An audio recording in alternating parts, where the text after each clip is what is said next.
Hi, my name's Nick and I'm a Marmalade engineer. In this video, I'm going to walk you through desktop and device setup for Windows Phone 8 with Marmalade.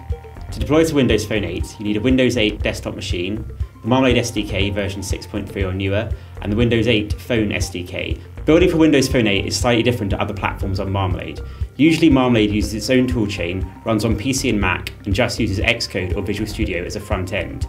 For Windows Phone 8, you need to use a Windows 8 desktop machine and the Windows Phone 8 toolchain for building. You can, however, use a Mac with Boot Camp. And that's exactly what I'm going to do for this demo now. The first thing you need to do is to go to madewithmarmalade.com, make sure you've registered, logged in and downloaded the SDK. You need SDK version 6.3 or newer to develop for Windows Phone 8. You also need the Windows Phone 8 SDK itself. This SDK comes with a version of Visual Studio 2012 that lets you deploy to devices. This version of Visual Studio 2012 is stripped down and isn't designed for general development, so it won't, for example, support desktop deployment with Marmalade or deployment to any other platforms with Marmalade. Because of this, I'm going to need another IDE, so I've downloaded Visual Studio 2010 Express. It's free and it supports all of Marmalade's features.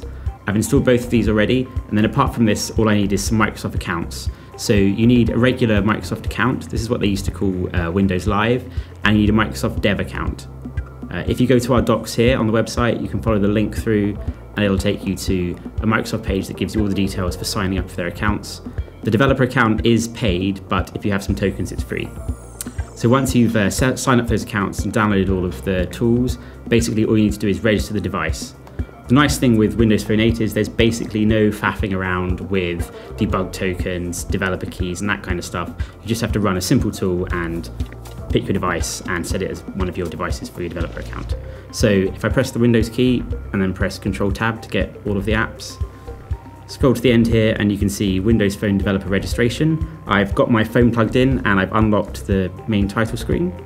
If I launch this app here, now it'll just let me register. So hit register, type in my Windows ID,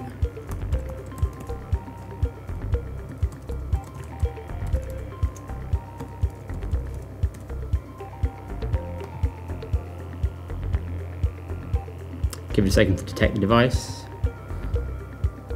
and then it should register. And there we go, we're now ready and set up to go. So one thing to note is that you're limited to 3 devices per account and 1 account per device, but you can always unregister. So basically, if you run this app again, it'll have an unregister button. You can unregister the device and then sign it up to a new account or add a new device. And that's your desktop and device setup for Windows Phone 8 deployment with Marmalade.